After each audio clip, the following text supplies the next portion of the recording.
kita akan membahas mengenai kehidupan berumah tangga ini ya. Kalau bicara tentang rumah tangga, pernikahan lah, saya selalu melihatnya sebagai sesuai dengan prinsip Islam ya. Karena memang saya kalau liatin pernikahan itu tiap orang, bahkan mungkin tiap daerah, tiap kalangan punya persepsi yang berbeda-beda tentang pernikahan. Ada yang menganggap pernikahan sebagai penyatuan cinta, kan begitu? Ada juga yang menganggapnya sebagai penyatuan keluarga, dari dua keluarga menjadi satu gitu. Ya, yang kebanyakannya itu tadi yang saya sampaikan, Bu. Mereka menganggap pernikahan sebagai sebuah penyatuan cinta. Jadi kayak sebuah pernikahan itu seolah-olah harus dibangun dengan rasa cinta di antara keduanya. Gitu. Nah, sementara Islam tidak menganggap pernikahan seperti itu.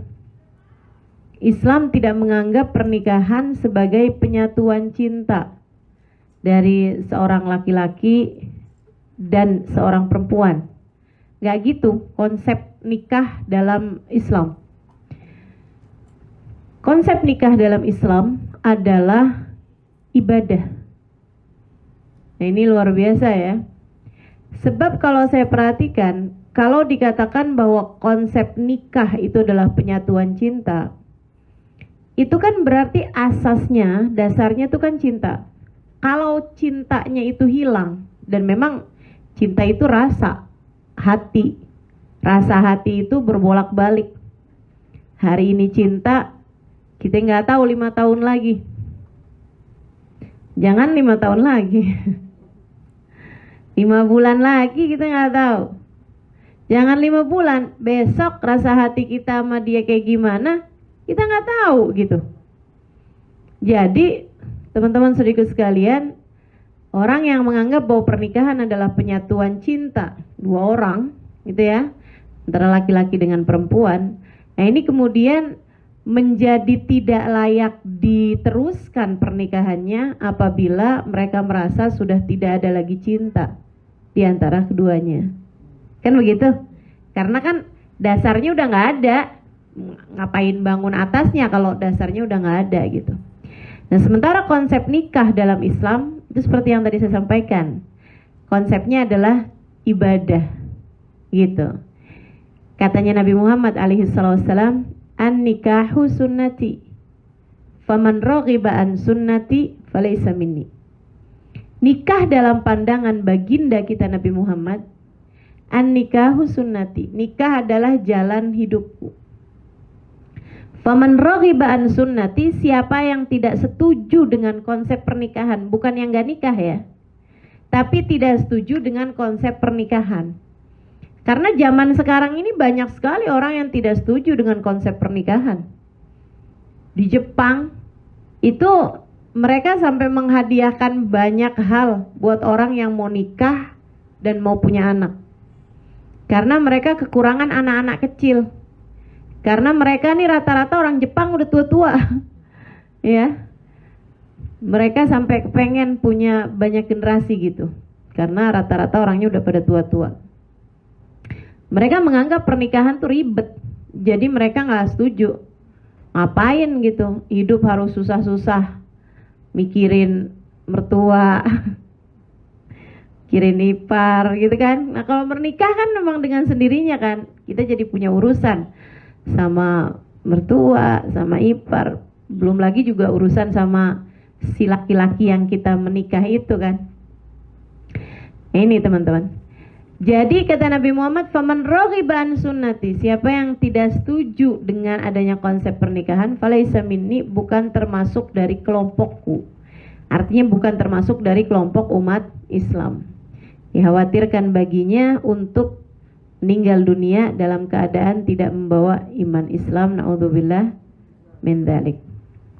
Nih kelompok-kelompok orientalis, kelompok-kelompok yang menjunjung tinggi modernisasi, kemudian menganggap kalau bisa adanya jalinan hubungan tanpa menikah, kenapa enggak? Kan ada tuh masyarakat modern dalam pemikiran mereka ya, modern dalam pemikiran mereka.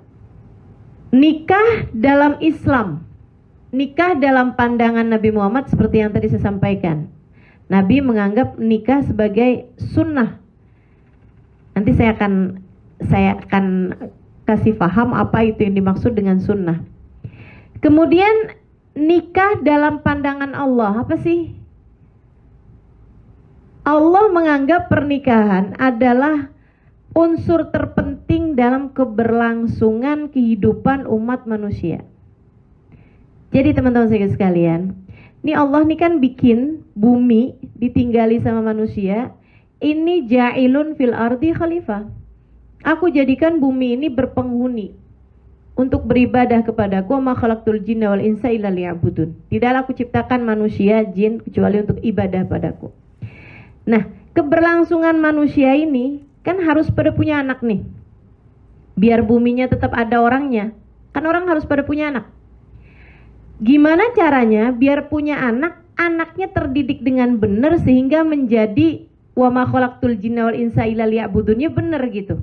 Untuk jadi hamba-hambanya Allahnya tuh berkemungkinan untuk bagus, untuk benar tuh gimana? Nah, Allah mewajibkan adanya pernikahan dari sejak zamannya Nabi Adam.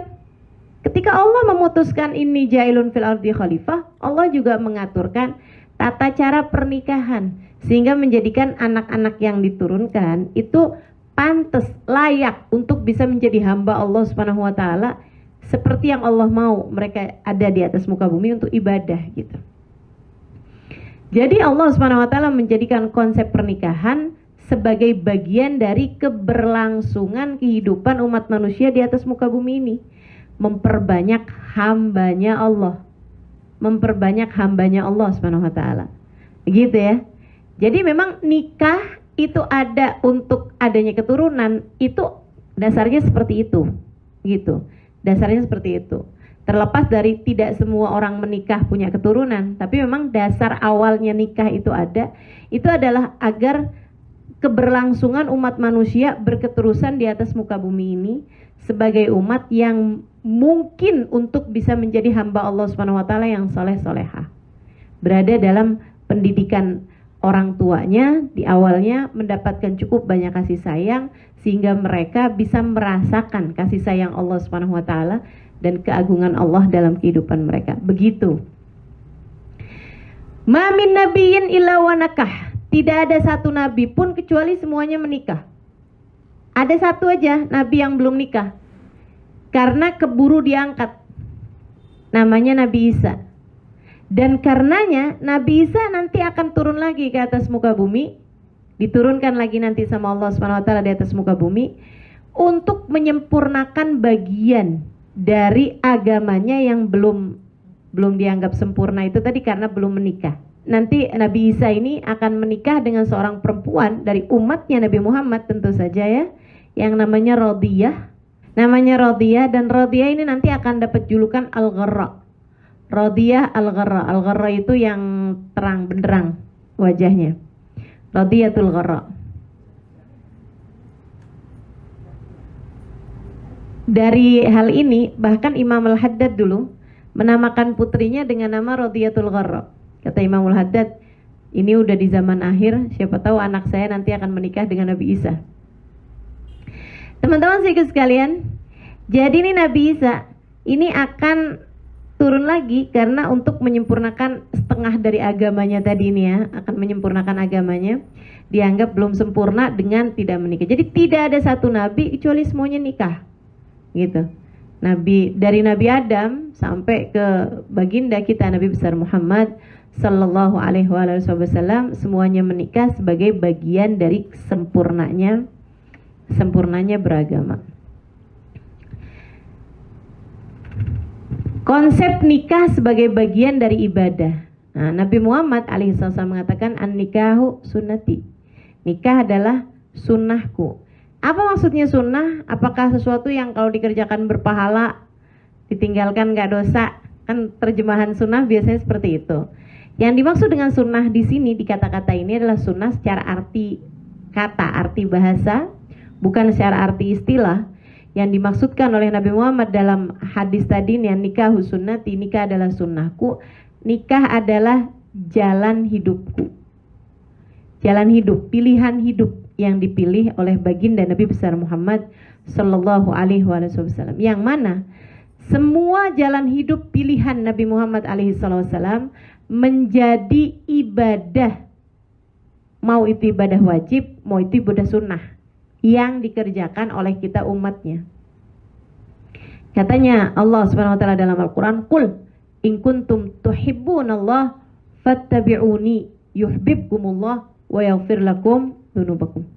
Qul, sampaikanlah kepada umatmu ya Nabi Muhammad, in kuntum tuhibbunallah, kalau kalian ngaku cinta sama Allah, fattabi'uni, ikuti aku. Artinya kamu mau dapetin cintanya Allah, kamu mau raih cintanya Allah, kamu konsentrasi untuk bisa dapetin surga, kepengen bisa dapet ridhonya Allah, maka caranya adalah fattabi'uni, ikuti Nabi Muhammad. Nah, pengikutan kepada Nabi Muhammad ini namanya mengikuti sunnah, mengikuti cara hidup, mengikuti jalan hidupnya Nabi besar Muhammad alaihissalam. Dengan cara itu, dengan cara kalian beribadah mengikuti Nabi Muhammad, yuhibbukumullah, kalian akan dicinta oleh Allah Subhanahu wa taala, wa yaghfir lakum dzunubakum, dan akan diampuni dosa kalian oleh Allah. Artinya bahwa mengikuti terhadap sunnahnya Nabi Muhammad alaihi salatu wasalam, gitu ya, baik yang kemudian berhukum wajib ataupun yang berhukum sunnah, adalah satu-satunya cara untuk kita bisa meraih cinta dan ridhonya Allah Subhanahu wa taala. Nggak ada cara lain. Termasuk di antara mengikuti sunnahnya Nabi Muhammad itu adalah dengan menikah. Maka menikah ini adalah pengikutan terhadap sunnahnya Nabi Muhammad yang dimaksud dengan ibadah yang dapat mendekatkan kita kepada Allah dan mencari ridhonya Allah SWT, serta mencari cintanya Allah. Jadi ini Islam memandang konsep pernikahan ibadah, teman-teman saudara sekalian. Ibadah. Yang namanya ibadah, kamu jangan ngarepin balasan ketika kamu melakukannya. Ibadah tuh urusannya kamu kerjain sekarang, balasannya ntar. Kan begitu? Semua ibadah kan? Kita kan kayak begitu tuh. Ibadah apa? Ibadah sholat. Kita kerjain sekarang. Apakah ngarepin balasannya di saat sholatnya tersebut itu kamu mendapatkan balasannya? Kan enggak. Puasa, iya lapar. Tahajud, ya ngantuk, gitu ya. Baca Quran, ya apa? Ngantuk juga. Semua jenis ibadah itu kita ngelihatnya sebagai sebuah perjuangan. Puasa, perjuangan menahan lapar. Tahajud, perjuangan menahan kantuk. Kan begitu ya?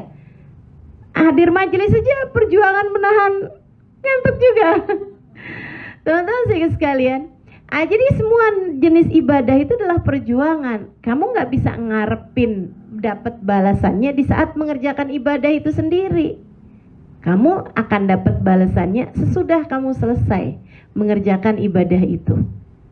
Demikian pula dengan ibadah pernikahan. Kamu jalanin di dunia dengan cara yang sebenar-benarnya, yang sebaik-baiknya. Jangan ngarepin balasannya di saat kamu menjalankan ibadah tersebut. Balasannya kapan? Entar kalau udah selesai. Kapan udah selesai? Entar kalau kamu mati. Itu balasannya gitu. Adapun kalau kamu jalanin dengan cara yang terbaik, kamu bisa dapetin kesenangan-kesenangan, ada kebahagiaan-kebahagiaan dalam berumah tangga. Ketika kamu menjalankan rumah tangga tersebut dengan baik, itu saya lihatnya sebagai semacam DP dari Allah Subhanahu wa taala, sebagai semacam uang muka dari Allah Subhanahu wa taala untuk Allah mau ngasih tahu gitu. Nih, saya kasih kesenangan dikit dulu nih. Nih DP-nya aja. Ntar kesenangan yang sesungguhnya akan saya kasih nanti di sana. Sehingga teman-teman sekalian, kalau kamu ngerasa kok rumah tangga saya nggak ada seneng-senengnya, kamu malah mesti curigain. Karena kok rumah tangga saya isinya sengsara terus ya, kok saya susah terus ya ini dalam berumah tangga. Jangan-jangan itu DP-nya.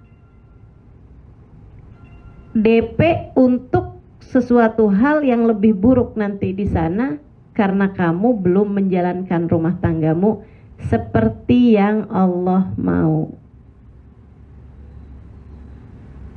Gitu. Sama halnya dengan sholat. Sholat ibadah, jangan ngarepin balasan di dalam sholat tersebut. Balasannya sesudahnya, kan gitu ya. Balasannya di akhirat gitu. Balasannya nanti sesudah kamu meninggal dunia gitu.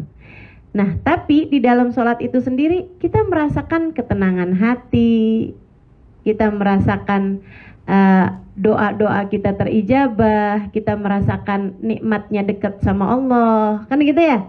Nah ini, teman-teman sekalian, rasa-rasa yang ada di saat kamu sholat sebagai semacam DP yang Allah Subhanahu wa Ta'ala berikan, bahwa sholatmu yang membuat ketenangan di dunia ini akan membuat ketenangan besar bagimu kelak di akhirat. Sholatmu yang membuatmu merasa nikmat di saat sujud, ini akan membuatmu nanti di hari akhirat lebih lagi kamu dapat kesenangannya. Demikian, termasuk juga saat kita berbuka puasa, kita seneng ketika buka puasa, gitu kan ya. Karena makan makanan tuh, ya Allah luar biasa ya puasa itu ya. Sampai teh manis aja rasanya bisa beda kalau buka puasa. Gitu kan. Suara azan itu loh jadi merdu.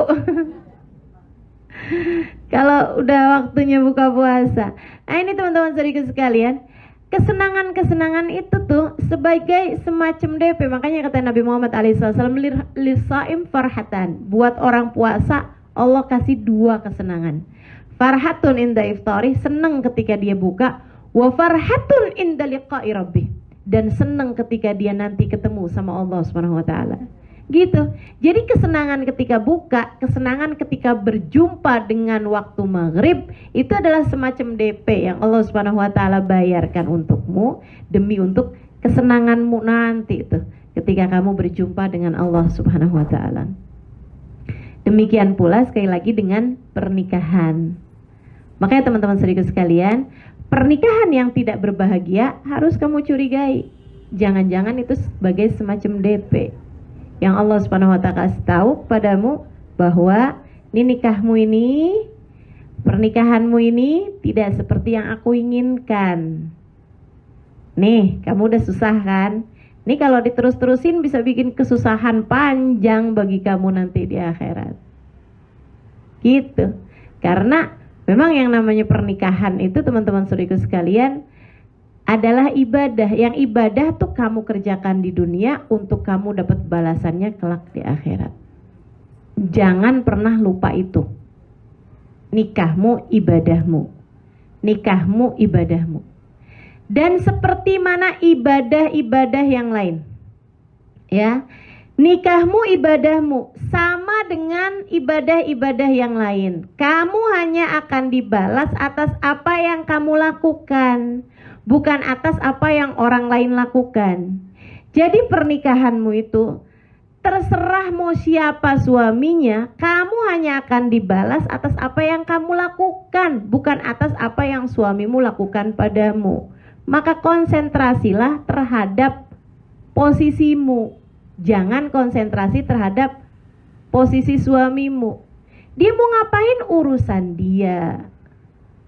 Urusanmu adalah bagaimana menjadi istri yang baik, sehingga ibadah pernikahanmu menjadi ibadah yang diterima di sisi Allah Subhanahu wa Ta'ala.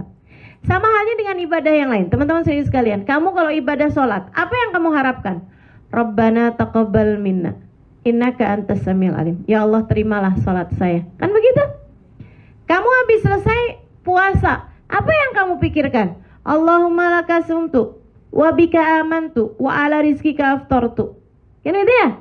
Birahmatika ya arhamar. Ya Allah, aku telah berpuasa dengan rahmatmu. Terimalah puasa tersebut ya Allah. Aku beriman kepadamu. Dengan rizkimu aku berbuka. Urusannya tuh urusan antara kita sama Allah Subhanahu wa Ta'ala. Kita minta sholat kita, puasa kita diterima sama Allah. Kita habis haji, mintanya biar hajinya diterima. Haji yang mabrur, kan begitu ya? Demikian pula dengan kita ibadah nikah nih teman-teman saudaraku sekalian. Ibadah menikahmu harus konsentrasimu, tujuanmu adalah gimana caranya biar ibadah nikahmu itu menjadi ibadah yang diterima oleh Allah. Ibadah nikahmu gimana caranya biar ibadah tersebut layak diterima di sisi Allah. Sekarang coba masing-masing lihat. Ini kan saya rasa hampir semuanya istri ya. Nggak ada yang suami kan di sini? Masih posisi istri? Masih. Insya Allah sah. Baik, masing-masing coba silakan pikirkan. Nih kalau kemudian Allah mau lihat gitu, maksudnya kalau ada penilaian nih, adakah ibadah pernikahanmu yang selama ini kamu jalankan sudah layak untuk menjadi sebuah ibadah yang diterima di sisi Allah? Bayangin dirimu ketika jadi istri kemarin-kemarin itu. Coba pikirin tuh, udah pas belum sama yang Allah Subhanahu wa taala inginkan? Karena sebuah ibadah bisa diterima kalau sesuai dengan apa yang Allah Subhanahu wa taala aturkan, Allah inginkan. Kita kalau sholat tapi caranya merangkak-merangkak semau kita, nggak pantas diterima. Sholat kamu harus ikut aturan. Demikian pula dengan ibadah nikah, harus sesuai aturan baru pantas diterima di sisi Allah Subhanahu wa taala. Lah terus aturannya apa nih biar ibadah kita nih pantas diterima di sisi Allah? Ibadah pernikahan ya. Biar pantas diterima di sisi Allah nih aturannya apa? Semua hal kalau kita mau menjadikannya sebagai sebuah ibadah, misalnya makan. Gitu ya. Saya mau menjadikan makan saya sebuah ibadah yang diterima di sisi Allah Subhanahu wa taala. Atau saya mau pakai pakaian. Agar pakaian saya nih dianggap sebagai sebuah ibadah yang pantas diterima di sisi Allah, saya harus pas sama dua hal. Yang pertama niat, yang kedua cara. Yang pertama niat saya berpakaian tuh apa? Kemudian yang keduanya caranya, maksudnya pakaiannya harus sesuai dengan aturan, cara-cara berpakaiannya harus sesuai dengan aturan, kan begitu ya? Nah itu. Jadi kalau dua hal ini dikerjakan, maka akan menjadikan ibadah tersebut ibadah yang pantas diterima di sisi Allah. Jika kedua hal, niat sama caranya benar. Maka dalam pernikahan juga kayak begitu teman-teman sekalian. Satu niat, dua cara. Itu mesti benar dalam ibadah nikah kita ini. Yang pertama niat. Niatmu nikah buat apa? Nggak sempet mikir Ustazah dulu. Asal ada yang ngelamar, alhamdulillah. Iya sih, saya juga gitu. Teman-teman sedikit sekalian saya muliakan, niat nikah kita ini mesti kita benerin nih. Kalaupun kita udah nikah lama misalnya gitu ya, mungkin teman-teman yang lain juga ada yang nikahnya udah lebih lama dari saya, ada yang lebih sebentar, ada yang lebih sebentar juga ya dari saya.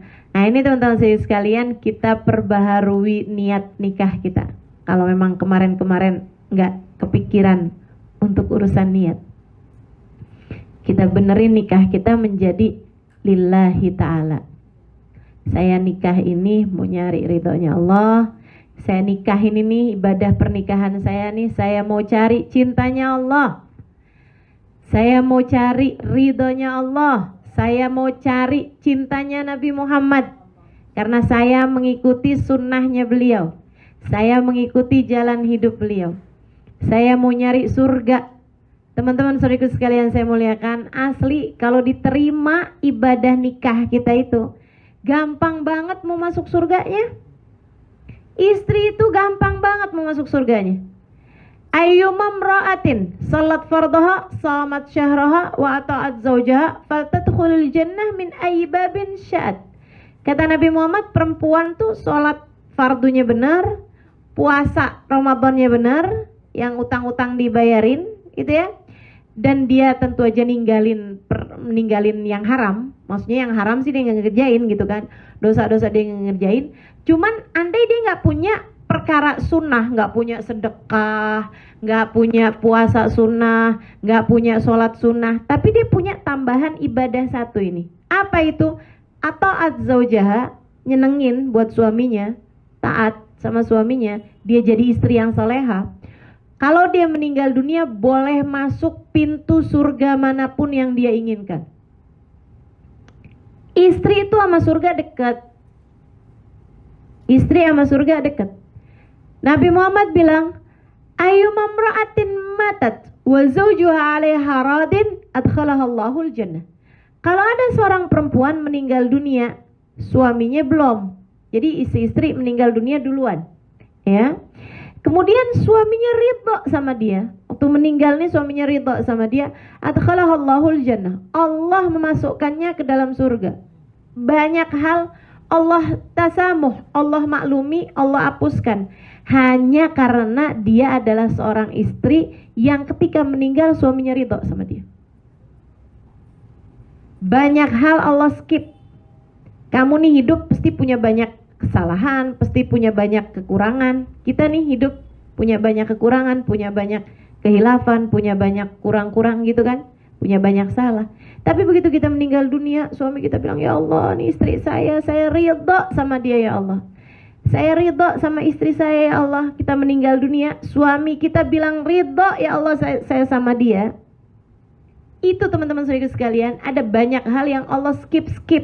Ada banyak hal yang Allah Subhanahu wa taala nggak peduli gitu. Ini kurang ini kurang ini tuh Allah lewatin semuanya. Ada banyak hal yang Allah lewatkan sehingga Allah kemudian adkhalahallahul jannah, Allah memasukkannya ke dalam surga. Surgamu sebagai seorang istri deket banget. Deket banget teman-teman saudara sekalian. Jangan dilewatkan peluang ini gitu. Hanya karena kamu mengikuti keegoisan diri. Hanya karena kamu mengikuti ketamakan hati. Hanya karena kamu mengikuti ambisi, kepengen ini, kepengen itu, merasa terdolimi, merasa terhianati, dan rasa-rasa lain yang membuatmu lepas dari kesempatan dan peluang untuk menjadi istri yang solehah. Ini rugi kita kalau sampai kita terkalahkan dengan keadaan sehingga tidak menjadikan kita istri yang soleha. Peluang surga, teman-teman saudaraku sekalian, peluang surga. Ketika kamu menjadi seorang istri yang soleha, surga perlahan-lahan pintunya sedang dibukakan untukmu. Jangan ditutup, sayang. Gak ada yang sebanding, gak ada yang sebanding. Sekali lagi, tidak ada yang sebanding. Mau rumah mewah, mau kendaraan mewah, mau apapun bentuknya, gak ada yang sebanding dengan surganya Allah. Maka jangan pernah mau tukar kesempatanmu untuk menjadi istri yang solehah dengan apapun. Sebab tak ada yang sebanding dengan surga Allah Ta'ala. Ingetin itu. Saya punya jidah. Nah ini luar biasa. Saya kalau inget cerita ini. Jidah tuh nenek ya. Beliau bukan nenek asli. Nenek KW berarti. Maksud saya beliau bukan ibunya ibu saya, tapi beliau adalah nenek sambung. Jadi saya punya kakek sama punya nenek. Saya punya nenek, itu nenek saya kemudian meninggal. Kakek saya menikah lagi. Ya, namanya kan nenek sambung nih kan. Jadi beda usianya itu antara kakek saya sama nenek saya. Di saat kakek saya usia 90 tahun, beliau usianya sekitar 60-an tahun atau 70-an tahun. Jadi usianya bedanya di atas 20-an tahun. Kayak 25 hampir 30-an tahun. Beda antara kakek saya sama nenek saya. Gitu kan? Tapi kami semua nih, nenek sambung kami nih, kami sayang semua sama beliau. Karena beliau tuh orangnya sangat penuh cinta, penuh kasih sama cucu-cucunya gitu. Walaupun bukan cucu asli beliau gitu ya.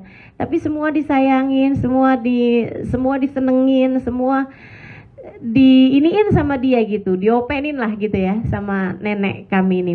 Orangnya Masya Allah gitu.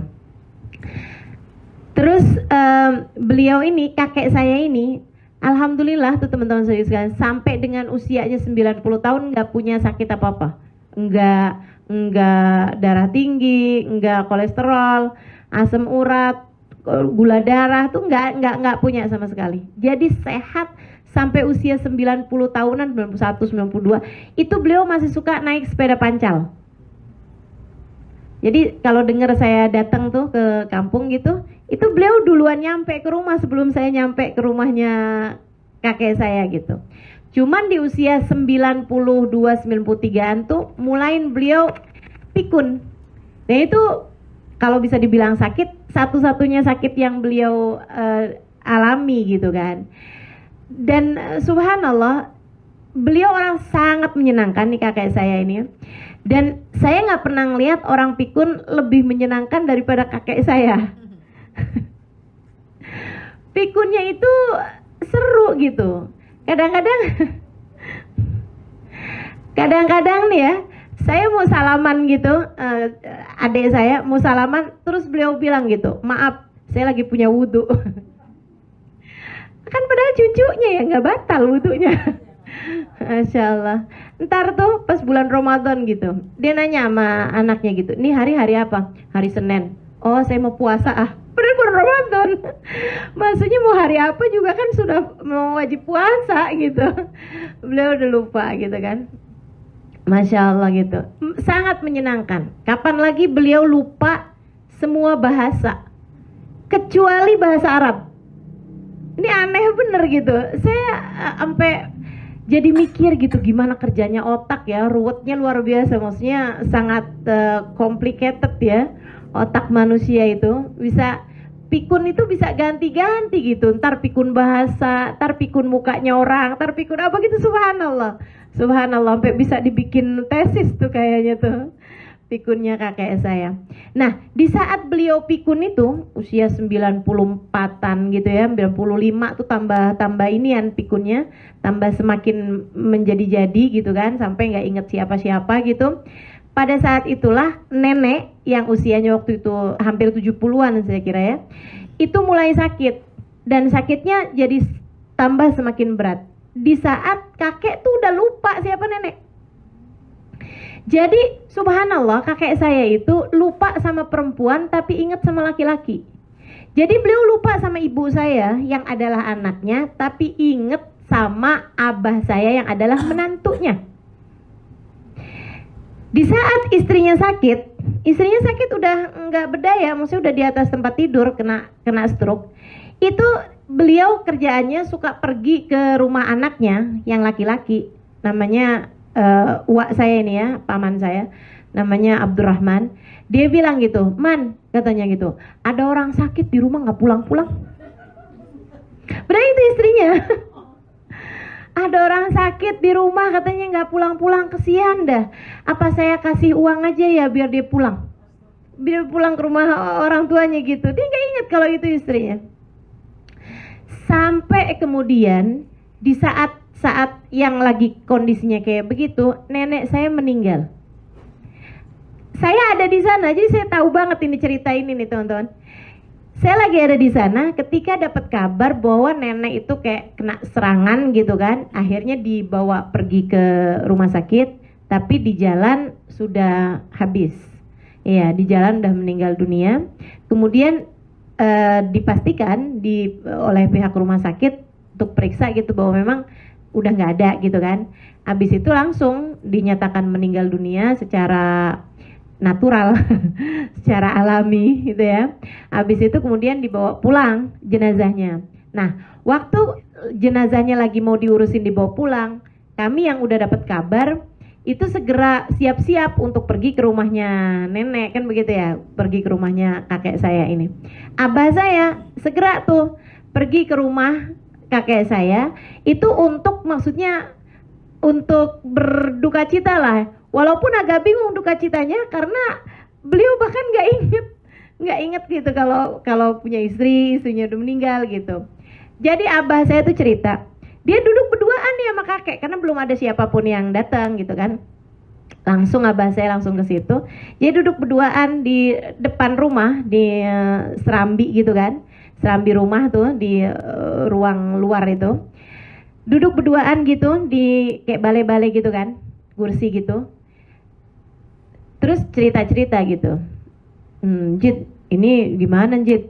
istri Njit gimana, tanya-tanya gitu, tapi dia kayak nggak nyambung gitu, dia malah blank kan, pikun gitu kan. Beliau malah cerita tentang ibunya gitu, perasaan dia tuh kayak masih ada ibunya gitu. Udah cerita kesana kemari apa segala macem, sampai kemudian jenazahnya datang.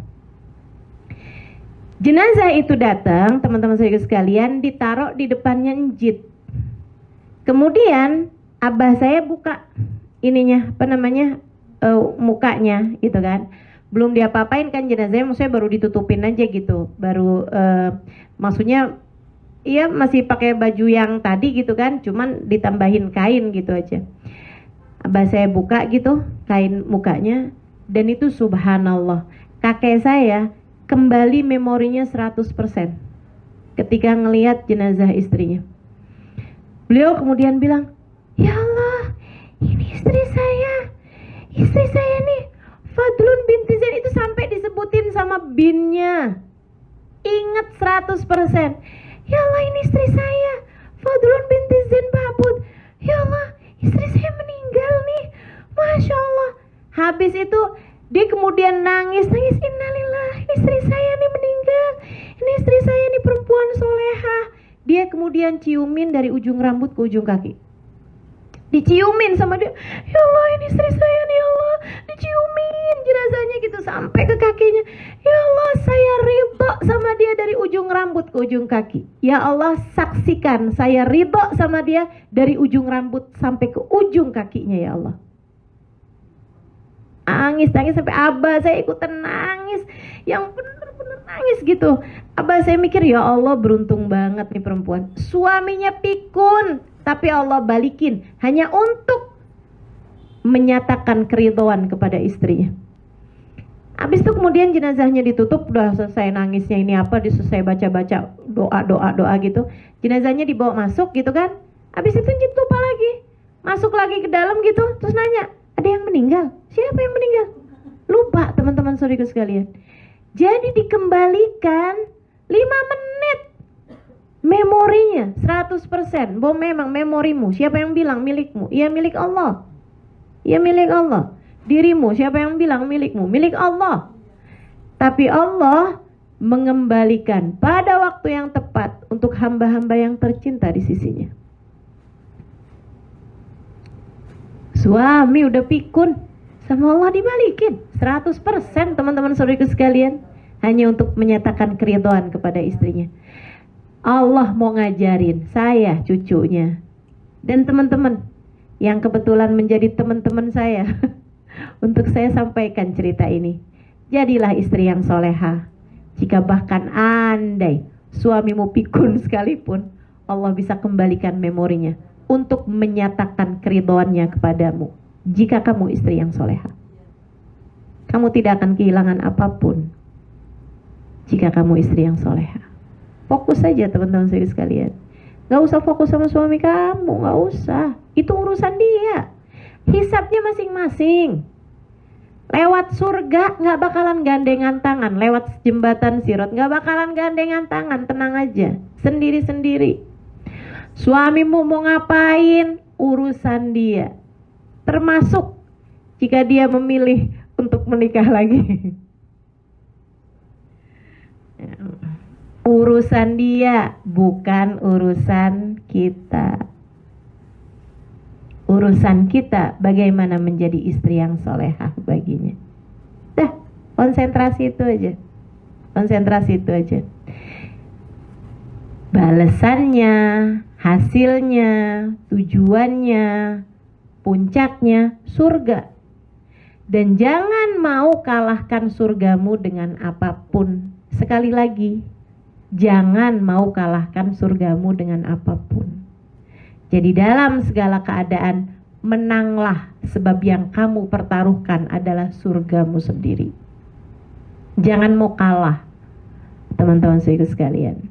Jangan mau mempertaruhkan kebahagiaan akhiratmu untuk mendapatkan keridhaan suamimu dengan kamu kalahkan itu semuanya untuk urusan-urusan kesenangan duniamu yang sifatnya sementara dan seringkali fata morgana.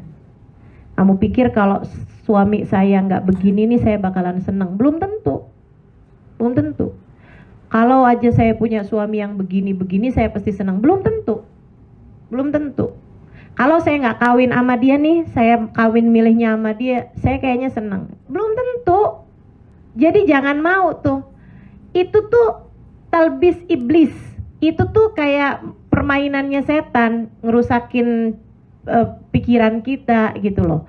Biar kita nggak konsentrasi sama surga kita, sama jalan yang sudah dipilihkan oleh Allah Subhanahu wa taala buat kita, teman-teman. Dan insya Allah semuanya biar pada jadi istri yang soleha. Niatin nikahmu mau nyari surga, mau ibadah sama Allah, mau nyari ridha Allah Subhanahu wa taala. Satu.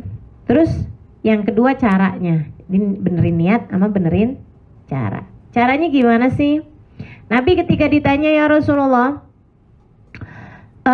istri yang solehah itu yang bagaimana? Nabi Muhammad kasih tahu, allati asarratka hina nazarta ilaiha,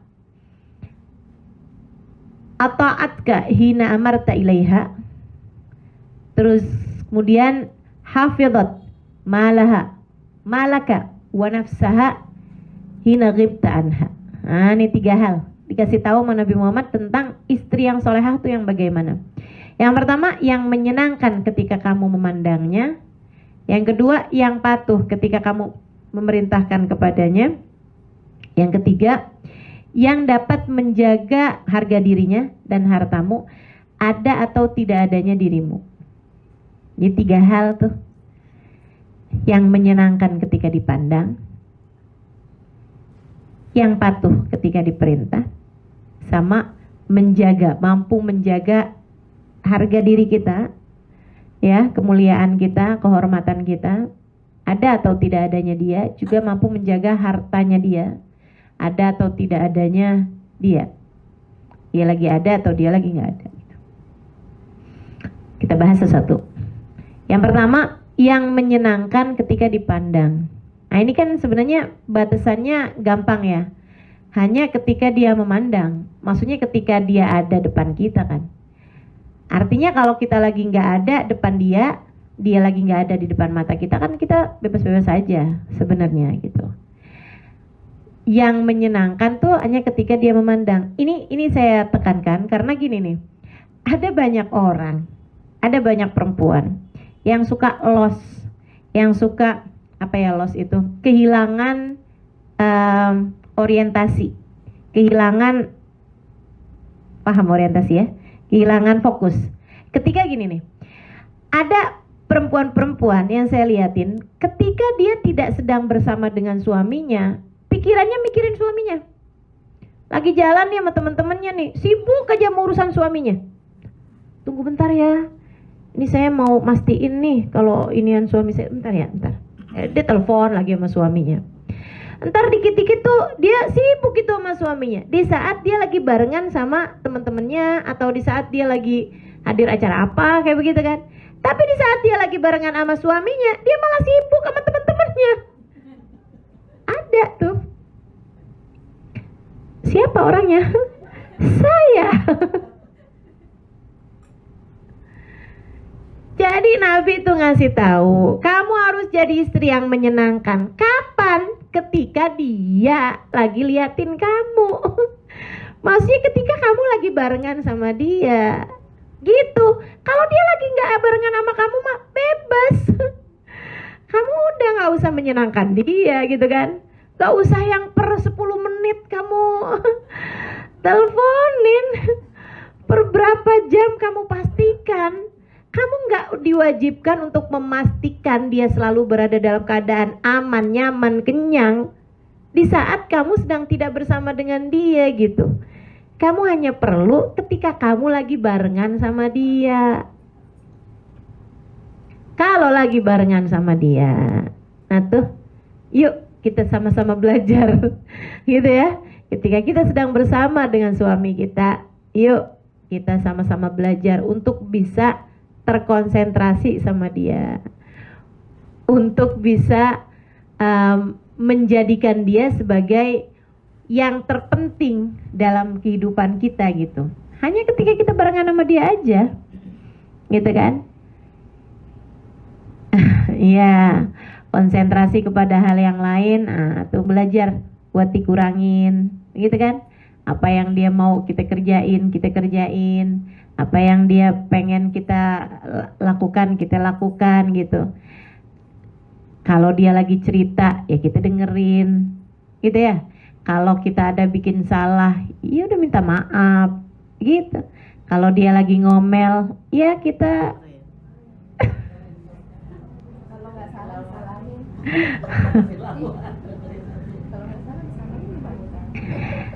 Saya ingat ada satu perempuan, dia sangat tercinta di hadapan suaminya gitu. Suaminya nganggap dia sebagai salah satu, ya ini bidadari gitu. Terus di hadapan anak-anaknya, keluarganya, semua sayang banget gitu sama dia. Saya lihat di YouTube, maaf ya, kan kita belajar dari mana aja kan, ya. Dia diwawancara, pakai bahasa Arab ya ini ya, orang Arab. Dia diwawancara, gimana caranya dia bisa menjadi kayak teladan gitu buat perempuan gitu kan. Gimana caranya dia bisa sampai suaminya tuh pokoknya jatuh cintanya banget sama dia gitu. Gimana ceritanya sih kok bisa begitu gitu. Akhirnya si perempuan tersebut diwawancara gitu. Dia jawabin pertanyaannya. Ditanya kayak gini nih, salah satu pertanyaannya. Saya ngerasa saya dapat pelajaran, makanya saya sampaikan nih sama teman-teman. Ya mudah-mudahan teman-teman juga bisa dapat pelajaran gitu. Dia ditanya gitu, suami kamu pernah marah nggak? Pernah, dia bilang dulu masih awal-awal nikah lebih sering. Sekarang udah nenek-nenek ya, masih udah kayak umurnya 60-an tahun ke atas gitu. Dia bilang dulu lebih sering, sekarang jarang, tapi pernah suami saya pernah marah. Dia bilang gimana kalau suami kamu marah? Ya saya dengerin. Terus biasanya suami kan kalau marah ngata-ngatain kita, dia bilang gitu kan. Kan biasa kan, suami kalau marah-marah kan ngata-ngatain kan. Maksudnya dikata-katain kita. Kamu tuh kenapa sih kamu begini kan begitu tuh. Dia bilang suami saya kan ngata-ngatain saya. Saya dengerin, dia bilang. Tapi saya nggak percaya. Ini aneh nih. Dia bilang, kalau suami saya lagi ngomel-ngomel, kalau suami saya lagi marah, saya akan dengerin. Tapi kalau dia ngata-ngatain saya nggak percaya. Dia bilang gitu. Jadi saya dengerin aja sampai suami saya selesai. Maksudnya sampai dia selesai marahnya. Kalau udah selesai marahnya, saya akan pergi. Kemana katanya gitu kan, katanya siang wartawannya. Dia bilang, kata reporternya, dia bilang saya akan pergi ke dapur. Bukan buat ngasah pisau ya. Dia bilang saya akan bikinin dia teh manis, maksudnya minuman yang dia suka. Dia bilang saya akan bikinin makanan cemilan yang dia suka, maksudnya pisang goreng lah apa gitu. Dia bilang habis itu saya akan suguhin sama dia, saya akan ngajak ngobrol dia seperti tidak pernah terjadi apa-apa. Karena saya tahu orang kalau marah capek. Jadi saya suguhin minuman, saya suguhin makan. Dia bilang biasanya abisnya dia makan, abisnya dia minum, saya cerita-cerita macam-macam. Dia akan bilang sama saya, maafin saya ya. Kan emang gitu kan? Iya. Dia akan bilang gitu, maafin saya ya. Dibilang kayak gitu. Terus kamu jawab apa? Saya jawab iya. Terus dia akan i'tidar, akan nyari alasan. Saya tuh tadi ini loh, saya waktu tadi ngomong begini begitu tuh saya enggak maksud kamu begitu. Kan begitu tuh, dia akan i'tidar, dia akan nyari alasan. Maksudnya dia akan memberikan klarifikasi bahwa apa yang disampaikan itu enggak benar gitu kan, bahwa dia itu memang lagi marah aja begini begitu apa segala macam. Terus pada saat itu dia bilang, saya akan percaya sama dia. Ini orang berakal banget loh, si perempuan ini. Jadi dia bilang, sampai si pewawancara itu nanya, kenapa di saat suami kamu lagi marah-marah, itu kamu nggak percaya sama omongan dia, kenapa yang di saat dia lagi tidar, lagi maksudnya lagi klarifikasi gitu kan, lagi bilang saya tuh sebenarnya tadi saya bilang saya udah nggak cinta lagi sama kamu, kan waktu yang kalau lagi marah kan biasanya ngomong kayak gitu tuh, dia bilang saya nggak percaya, tapi pas suaminya udah tenang, udah makan, udah minum, udah reda kemarahannya, kan dia akan bilang saya tadi tuh nggak beneran loh, saya tuh sebenarnya masih sayang sama kamu, kan begitu tuh, gitu kan? Saya justru percaya, gitu. Dia bilang, kenapa kamu bisa nggak percaya waktu dia marah dan kamu bisa percaya waktu dia udah nggak marah? Dia bilang, karena saya tahu Nabi Muhammad bilang orang kalau lagi marah hatinya dimain-mainkan sama setan. Saya kalau percaya waktu dia marah, artinya saya lebih percaya sama setan daripada percaya sama dia. Saya lebih percayaan sama dia kok daripada sama setan. Berakal nih orang. Jadi kalau suamimu lagi ngomel-ngomel, yaudah biarin aja. Kalau dia lagi ngata-ngatain kamu, saya tuh udah gak sayang lagi sama kamu, saya tuh udah sebel sama kamu, saya tuh udah gak tahan hidup sama kamu gitu. Diliatin aja, tapi jangan percaya.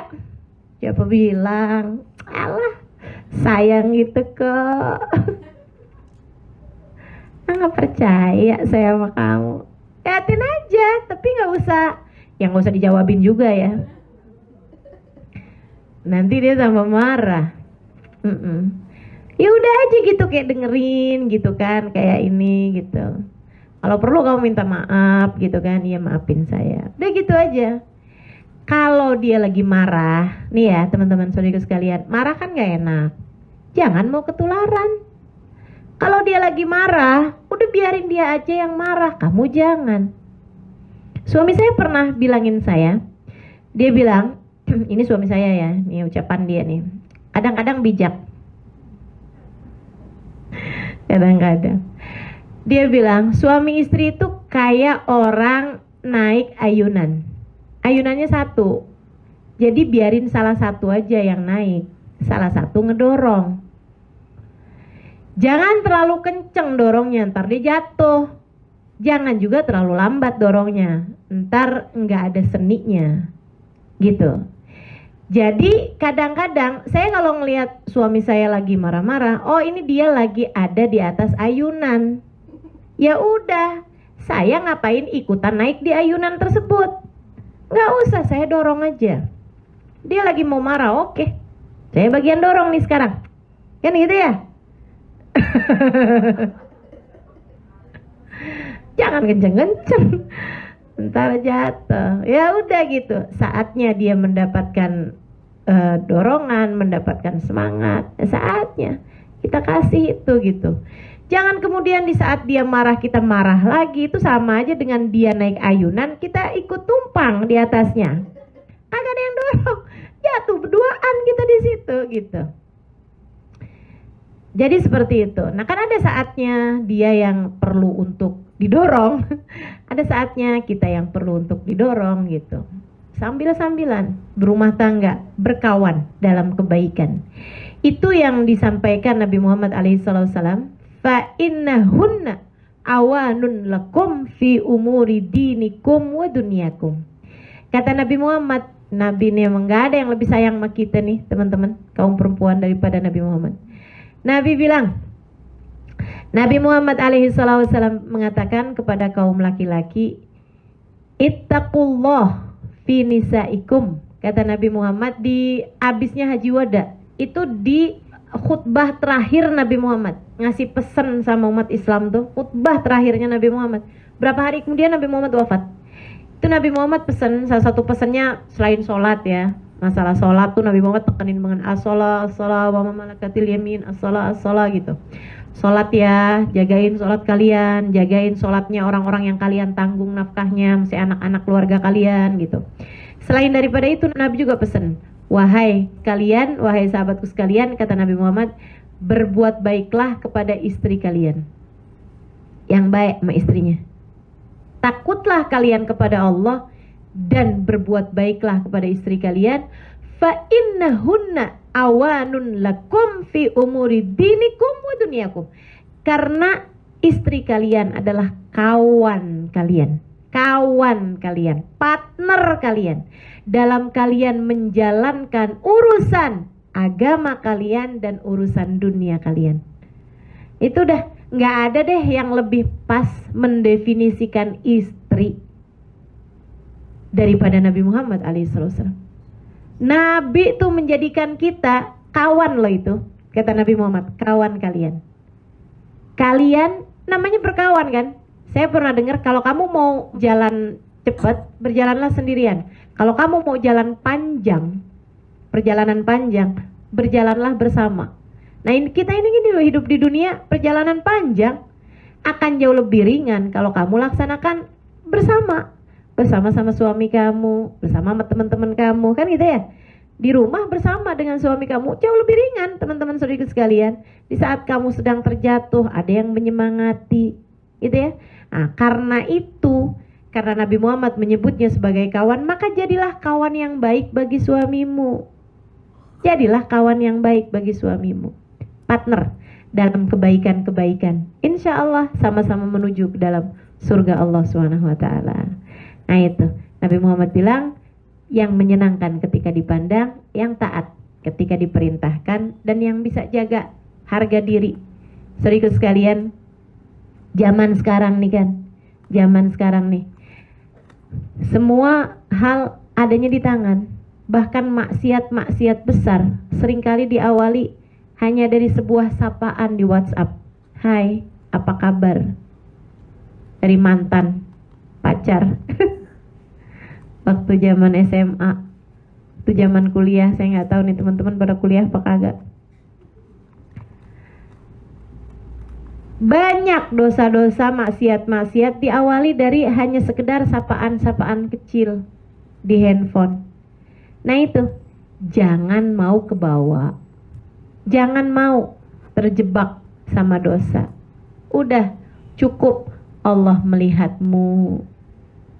Nabi Muhammad, nabimu, cukup teman-teman saudara sekalian. Nabi tahu apa yang kita kerjain. Nabi tahu. Kata Allah dalam Al-Quran, wa qul i'malu fasayarallahu amalakum wa rasuluh. Berbuatlah kalian, amal perbuatan kalian dilihat sama Allah, dilihat sama Rasulullah.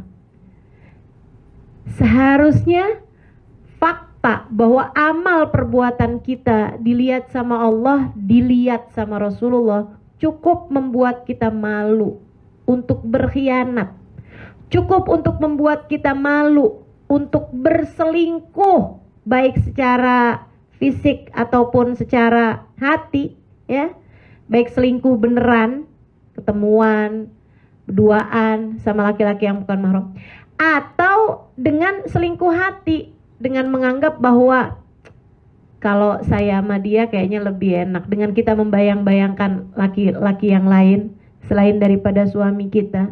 Itu teman-teman sekalian, bahwa rasa malu kita kepada Allah, rasa malu kita kepada Rasulullah cukup seharusnya untuk mencegah kita dari berbagi hati kepada selain suami kita, berbagi rasa cinta kepada selain suami kita, sehingga menjadikan kita perempuan yang benar-benar mampu menjaga diri, menjaga kehormatan, memiliki nilai tinggi. Kalau kamu kayak yang nggak apa-apa, cuman urusan beginian doang, nggak apa-apa lah gitu, ya nggak boleh nyakitin hati orang juga kan. Mungkin pertama-tamanya kayak gitu, lama-lama kemudian jadi yang pengen ngasih perhatian. Kamu udah makan apa belum? WhatsAppnya jam 10 malam, di saat dia mungkin sedang terbaring juga sama istrinya, dan kamu mungkin sedang terbaring bersama dengan suamimu mungkin sudah tidur di sampingmu. Betapa sangat besarnya gitu pengkhianatan seorang istri, suami di sampingnya, dan dia kemudian menanyakan kabar tentang seorang laki-laki yang mungkin saat itu sedang tidur juga di samping istrinya. Suamimu nggak tahu, istrinya nggak tahu, tapi Allah tahu, Rasulullah tahu. Malu kita sama Allah. Dan seperti yang tadi saya sampaikan, nggak ada yang sebanding dengan surga untuk kamu pertaruhkan. Nggak ada yang sebanding dengan keridhaan Allah untuk kamu pertaruhkan. Jangan kemudian kamu lihat, abisnya suami saya nggak ada perhatiannya, ini kan lumayan. Ada orang nanyain saya udah makan malam apa belum.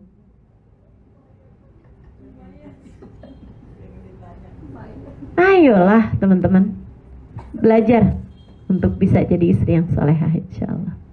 Sebab seperti yang tadi saya sampaikan ya, balasannya, tujuannya, hasilnya adalah surga Allah Subhanahu wa taala. Balasannya, hasilnya adalah ridhonya Allah Subhanahu wa taala. Tujuannya, hasilnya adalah kebersamaan dengan Nabi besar Muhammad sallallahu alaihi wasallam kelak di surga nanti.